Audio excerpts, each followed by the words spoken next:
행음. 근데 행음에서는 읽어봤지요? 네. 행음에서는 이게 마가 붙는 게 아니고, 마가 붙는 거는 이제 색, 수, 상.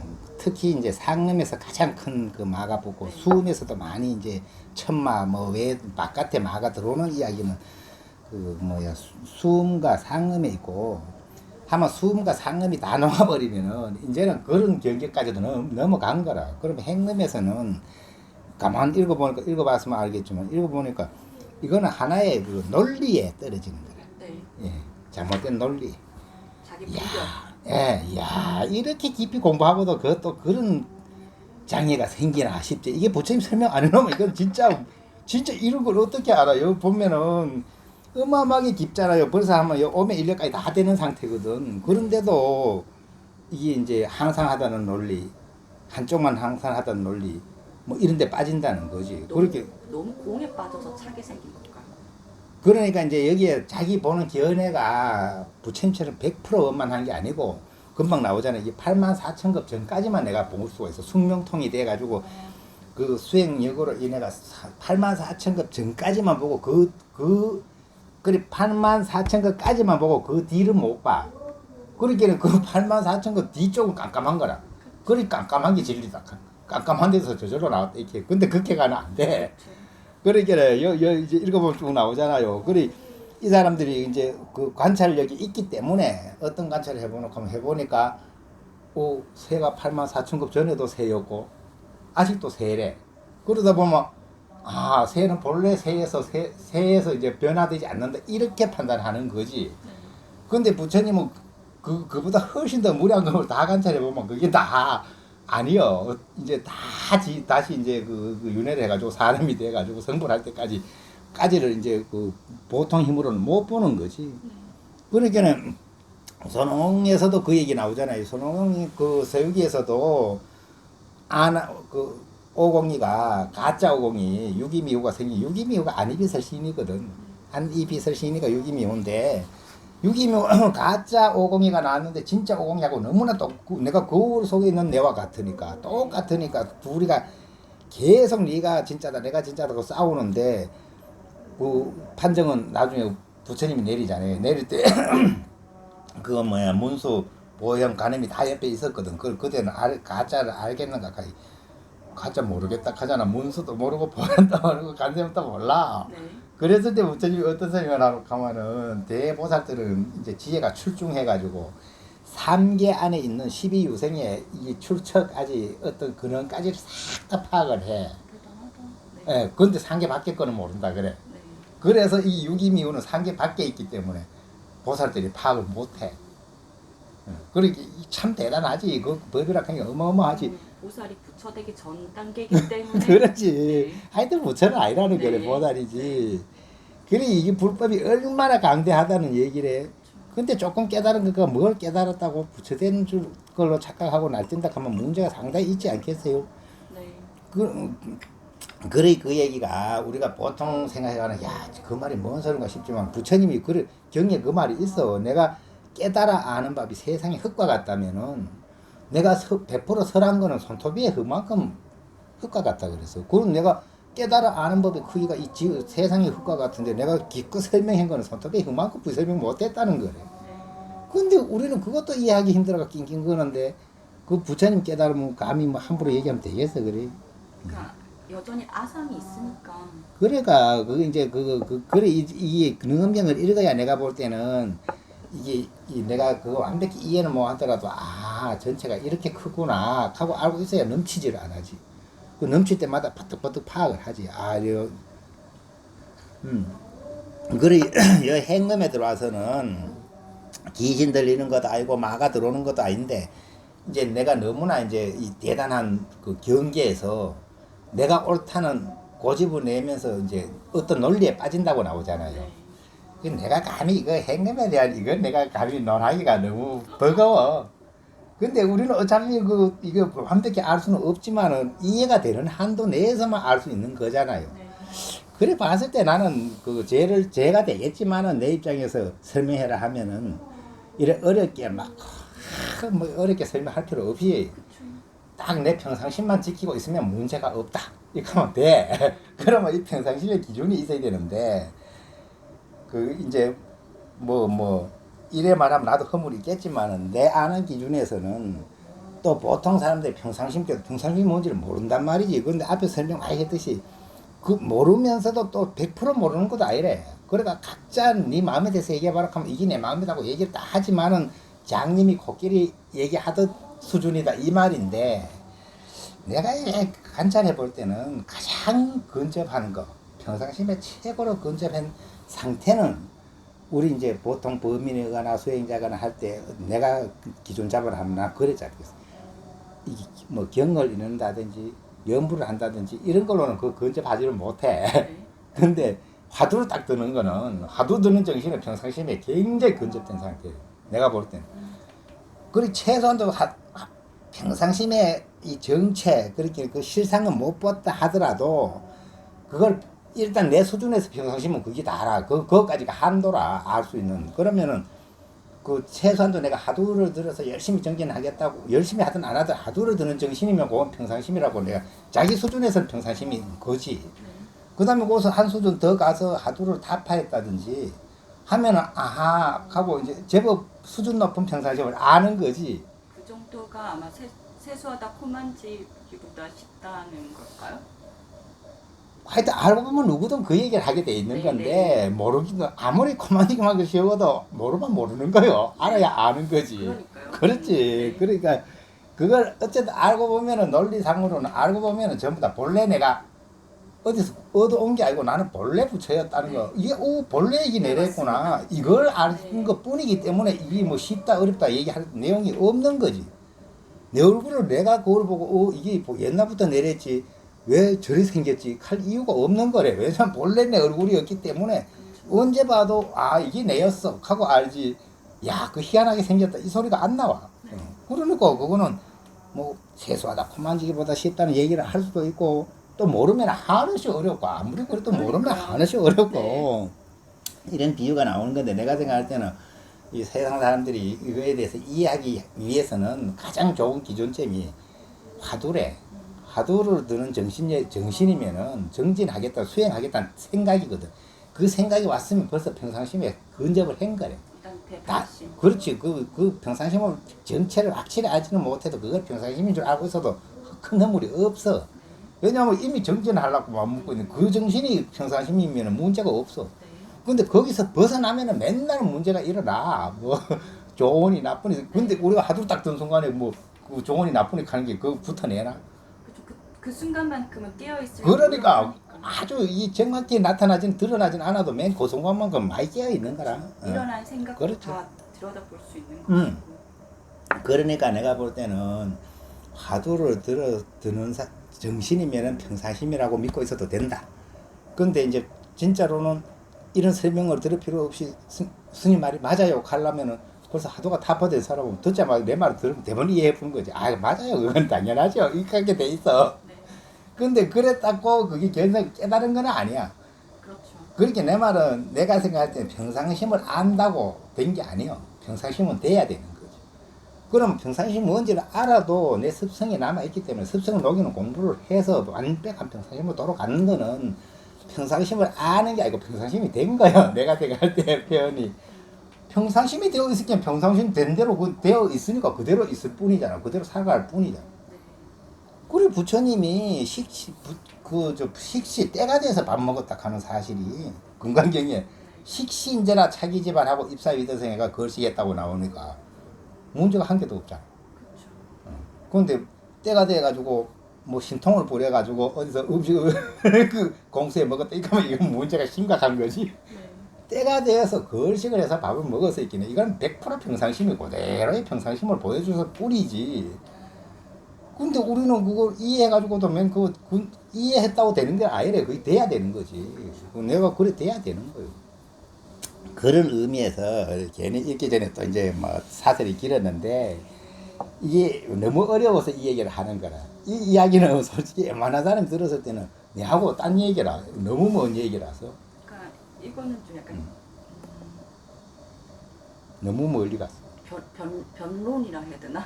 그렇지. 그거, 이제 뭐, 그거래. 그, 논리. 논리 가지고 싸우는 건데, 야, 이렇게 깊이 들어가 가지고도 그게 있다는 거지. 그리 보는, 내가 보는 지혜에 이게 한계가 있다는 거지. 부처님처럼 한계가 없어야 돼. 그렇죠.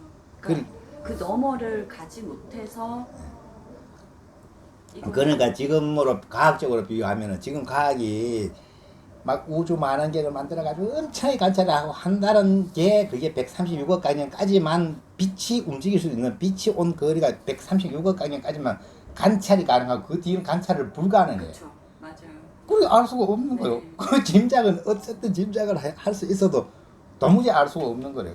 오히려 과학보다는 이 능원경에서 그 시초가 훨씬 더 설명 잘하고 있지. 부처님은 다 설명해놨지. 그렇게 부처님 이야기에서는 보면은 이 빛으로 빛 가지고도 빛도 억수 느린 거지 말하자면. 근데 실제 이게 세상 만들어진 게 보면은 이게 움직인다 하는 거는 이게 물질이 움직이는 거는 빛보다 빨리 움직일 수는 없거든. 이게 아인슈타인의 그 상대 원리에 의해 가지고 빛보다 빨리 갈 수는 없어. 그런데 빛보다 빨리 가게 되면 의대로 가면 이제 시간으로 바뀌어. 이게 시간 개념으로 바뀌면서 공간 개념으로 바뀌면서 물질 개념으로 바뀌면서 이게 질량으로 바뀌어. 질량. 네. 그러니까 질량이 있다는 거는 곱하기 저걸로 풀어가지고 설명하면 억수로 빠른 속도와 같다고 표현해도 되는 거래. 그리고 실제로는 이게 실제 있는 게 뭐로 하면 전부 다 움직임일 뿐이래. 파동, 그랬지, 파동. 요새는 과학적으로 그 양자 역학에서 좀 파동이 있을 뿐이래. 근데 파동을 우리가 관찰하는 순간에 관찰했다는 거는 그게 파동을 이제 이게 파동이 이게 부딪혔다는 거래. 관찰함 입자. 그리 관찰하면 입자가 된다는 이유가 파동으로만 있을 때는 이게 없는데 이게 이제 부딪히면은 네. 이게 입자화 돼가지고 보이는 거지. 야, 기가 막힌 이야기래. 이게 지금 어떻게 부처님이 행위에서 모든 게 생겼다 이렇게 했는데 지금 100% 맞는 말로 과학으로 증명되거든. 그리 참 이게 이제 우리가 지금 이 내용을 알자고 있는 게 아니라 미리 알아놔야 와 이렇게 대단하구나. 그 84,000원까지를 받고 한번 읽어보자. 딴 소리 그만하고. 네. 그 이제 여기 이제 마지막 그 막편이래. 요 책에는 능언경이 10권으로 되어 있거든. 그 이제 10권이 그러니까 그 색수상 행식 할 때 이제 오음 중에 행음에서 생기는 10가지 장이에요. 아나나 저 선남자가 산마지를 닦아서 상음이 다 없어지면 그 사람은 평상시에 꿈과 생각이 사라져서 봐라 꿈과 생각이 사라졌다. 꿈과 생각이 사라져서 깨어있거나 잠자거나 항상 한결같이 밝은 깨달음이 비고 고요하여 마치 맑게 개인 흑원과 같아서 다시는 앞에 나타나는 거칠고 무거운 그림자 같은 일들이 자취를 감추며 세간의 큰 땅덩어리나 산과 강을 보되 마치 거울에 물건을 비치듯 하여 와도 달라붙지 않고 가도 종적이 없어서 걸림없이 받아들일 비침에 따라서 묵은 습기가 분명하게 없어지고 오직 유일한 참된 전기만 있을 뿐이다. 야, 이러면 얼마나 대단한 경기가 느껴져. 나고 없어지는 근원이 이로부터 드러나서 시방에 흩어져 있는 12중생의 12종의 중생을 모조리 보게 되리니 비록 그들 각각의 생명에 대한 내역까지는 낱낱이 통하지 못했다 하더라도 함께 생겨나는 근본이 마치 아지랑이가 아른거리고 반짝이는 것과 같아서 허무한 감각기관이나 그 대상인 물질의 궁극적인 이치를 깨닫게 될 것이니 이것을 행음의 구역이라고 하느니라. 그래 이제 요 보면 뭐 꿈과 생각이 사라지고 뭐 깨어있거나 잠자거나 한결같이 깨달음이 비고 이러다가 뭐 이거 오메일러도 뭐 확실히 되는 거잖아. 그럼 명과 상이 확실히 끊어진 자리. 그 뭐 하여튼 나도 요거까지 못 가봐서 모르지만 이렇게 대단한 경계에 가서 이제 이걸 행음의 구역이라고 그 행음의 이제 자리에 들어갔다고. 만일 이렇게 아른거리고 반짝이는 원래의 성품이 본래 맑은 대로 들어가서 본래의 습기가 한번 맑아지면 마치 파도가 가라앉아서 맑은 물로 변화되는 것과 같으니 이를 이름하여 행음이 다 없어진 경지라고 한다. 이 사람은 중생탁에서 벗어날 수 있으리니 그 원인을 관찰해 보면 깊이 숨어있는 허망한 생각이 그 근본이 되느니라. 그리 어차피 이게 깊이 숨어있는 허망한 생각 때문에 내가 중생이 돼 있다가 행음이 다 녹아버리면 이제 중생은 끝난 거지. 네. 중생이 이제 그 탁한 테두리를 벗어난다는 얘기니까 중생탁에서 벗어난다고 돼 있지 여기서. 그래 여기 급탁, 견탁, 중생탁, 명탁 있는데 이 마지막까지 가면 명탁까지 벗어나면 이제 완전히 벗어나는 거야. 요건 중생탁이 벗어나는 자리를 이야기. 아나나 마땅히 알아야 한다. 산마지 가운데서 올바른 지혜를 증득한 모든 선남자가 옳은 마음이 굳게 엉켜서 10가지 천마가 틈을 노리지 못하리니 비로소 정밀하게 연구해서 생겨나는 종류의 근본을 다 알아내어 그 본래 종류 가운데 생겨나는 근본이 환하게 드러나나니 저 극히 맑고 원만하게 동요하는 근원을 관찰하고 그 원만한 근원 가운데 계산하여 헤아리는 마음을 일으키면 그 사람은 두 가지 원인이 없다는 논리에 떨어지느니라. 그래 이제 여기 앞에는 이렇게 대단히 훌륭한데 여기서 이제 허물이 생기는 게 이게 뭐가 나오는가 하면 이제 그 근본 본래 종류 가운데 생겨나는 근본이 이제 근본이 행음이라 그러죠. 흔하게 드러나나니 저 극히 맑고 원만하게 동요하는 근원을 관찰하고 그 원만한 근원 가운데 계산하여 헤아리는 마음을 일으키면 요래 나오잖아요, 그죠? 계산하여 헤아리는 마음을 일으키면 그 사람은 두 가지 원인이 없는 논리에 없다는 논리에 떨어지느니라. 그리고 말하자면 요 헤아릴 마음을 일으키지 마라 이 말인데. 뭐 이건 이만큼 깊은 뒤에 하는 일이니까 어떤 헤아림인지 우리가 알 수는 없어도 책에 있는 대로 읽어야지. 첫째는 이 사람이 본래 원인이 없다고 보는 것이다. 왜냐하면 이 사람은 이미 생겨나는 기미를 완전히 깨뜨리고 안근의 800공덕을 의지해서 8만급 동안에 살고 있던 중생들의 업보와 흐름에 굽이쳐 돌아 여기서 죽으면 저기서 태어나는 모습만을 보나니 다만 중생이 그곳에서 윤회하는 것만 보고 8만급 밖에 이런 캄캄하게 볼 수가 없기 때문에 문득 세간의 시방 중생들이 8만급 이전에는 아무 원인도 없이 저절로 생겼다고 생각하게 된다. 그렇게 생각함으로써 올바르고 원만한 지혜를 잃고 외도에 떨어져서 보리의 성품을 현혹시키느니라. 그 8만급까지는 봐내는데 8만급 뒤를 못 보니까 이제 깜깜한 데서 갑자기 다 생겨버렸네. 없던 데서 갑자기 다 생겨버렸네.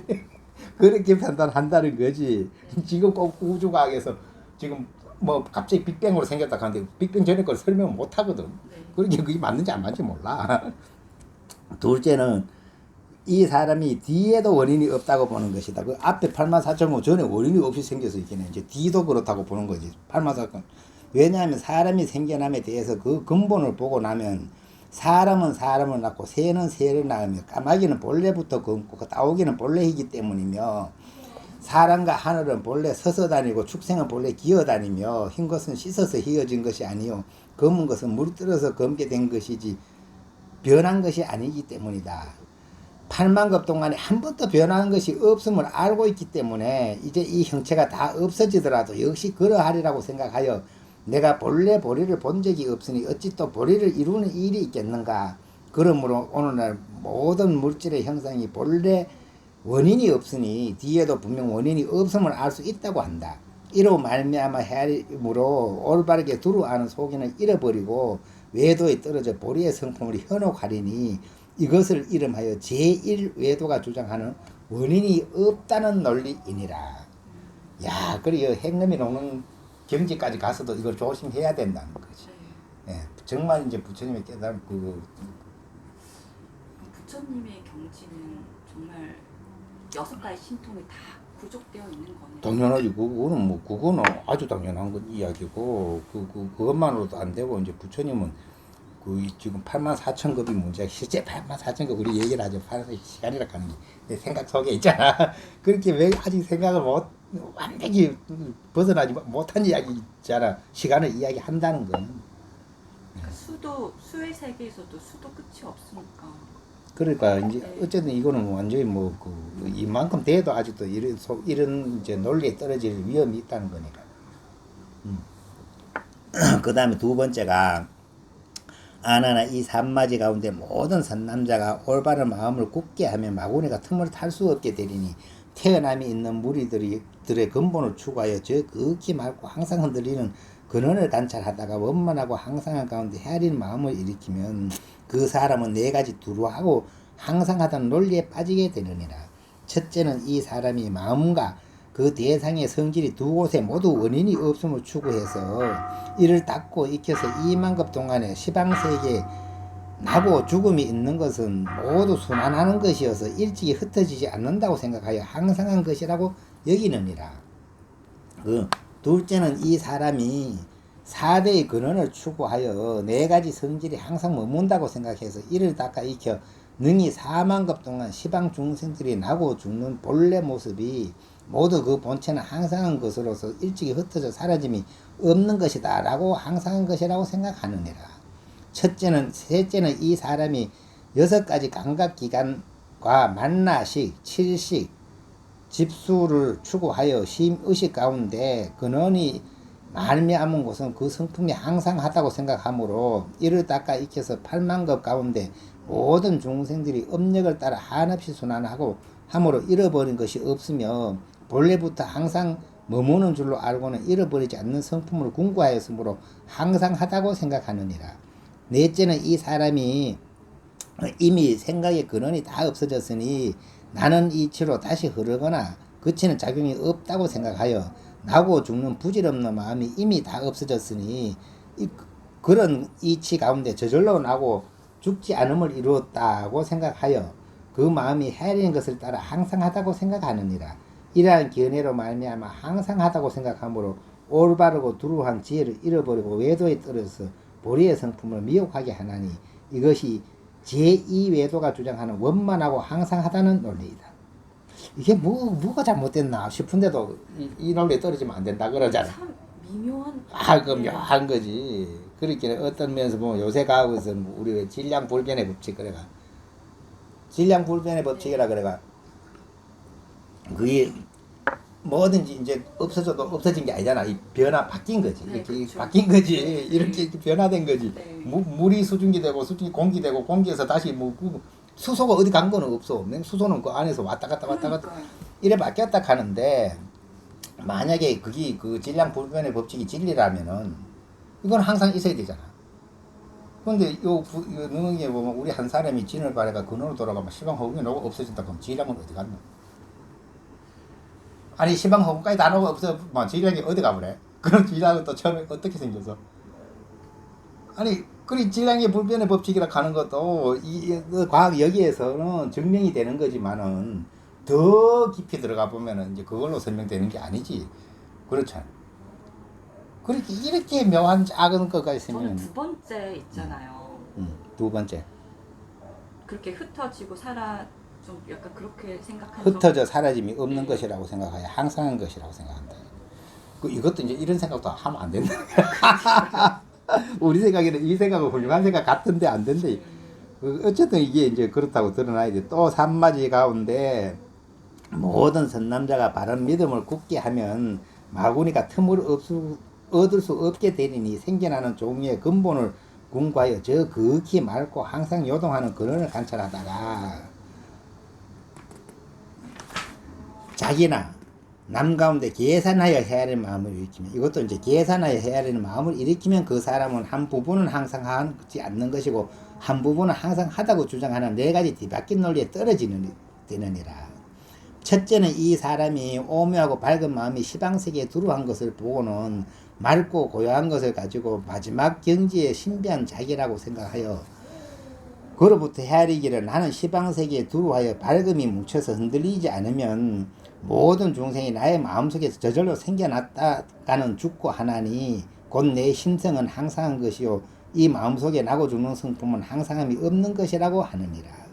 둘째는 이 사람이 그 마음은 살피지 못하고 시방세계에 항하의 모래같이 많은 국토만을 두루 살펴보고서 오랜 세월 동안에 무너지는 곳을 보고는 궁극적으로는 항상함이 없는 성품이다 라고 하고 오랜 세월 동안에 무너지지 않는 것을 보고는 궁극적으로는 항상하다고 말하느니라.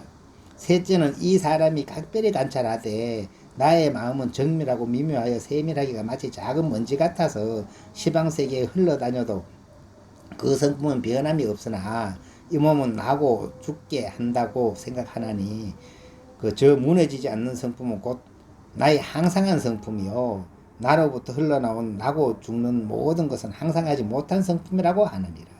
넷째는 이 사람이 상음이 다 없어진 것을 알고 나서 행음이 유전함을 보고는 행음이 항상 유전하는 것은 항상한 성품이라고 생각하고 세금과 수음과 상음 등은 이미 다 없어졌으므로 항상하지 못한 것이라고 생각하느니라. 이로 말미암아 일부분은 항상함이 있고 일부분은 항상하고 분별하기 때문에 일부분은 항상함이 없고 일부분은 항상하고 분별하기 때문에 외도에 떨어져서 보리의 성품을 현혹하리니 이것이 제3외도가 주장하는 한 부분만 항상하다는 논리이니라. 이런 데도 떨어질 수가 있다 그래. 네. 우리는 뭐 여기까지 안 가면서 있겠네. 어떤 데 떨어지고 어디 떨어질지까지는 알 수가 없지. 그렇게 내가 생각할 때는 이게 사실상 굉장히 어려운 깊이 있는 얘기잖아요. 그리고 우리가 이걸 이해할 수 없으니까 이제 우리 내 수준에 맞춰가 이해를 하자면은 이 평상심이라 하는 여기에서 내가 평상심 확실히 알든 뭐 흐리하게 알든 대충 알든 안 그러면 내 설명 듣고 겨우 하도 드는 게 평상심이라고 생각하든 네. 거기에서 안 벗어나면 큰 탈은 안 난다고. 네. 근데 뭐 딴 걸로는 안 돼. 책을 읽는다든지 뭐 하는 거 가지고는 책을 계속 아름아리만 두고 있거든. 근데 그거는 별 평상심을 드러나게 하는 방식이 아니래. 그 다음에 우리가 막 기도를 열심히 하는 것도 평상심을 드러나게 하는 방식이 아니래. 왜냐면 탐욕을 행하고 있거든. 내가 원하는 바를 계속 비르고 있거든. 그게 그 평상심 드러날 턱이 없잖아. 평상심에다 갖다 덮는 거지. 내 평상심 안 보이게 갖다 덮는 거예요. 근데 하두로 드는 것만은 어쨌든 되는 거야. 왜냐면 내가 가만히 생각해보면 하두 드는 거는 한 레벨 틀려. 딱 생각이 벌써 이쪽으로 갔어. 네. 그렇게 그거는 어쨌든 열심히 들면 열심히 드는 만큼 더 명백하고 열심히 안 들어도 대충 들어도 그만큼 드는 만큼 효과가 있는 거라. 그러니까 기가 막힌 걸 내가 찾아낸 것 같더라.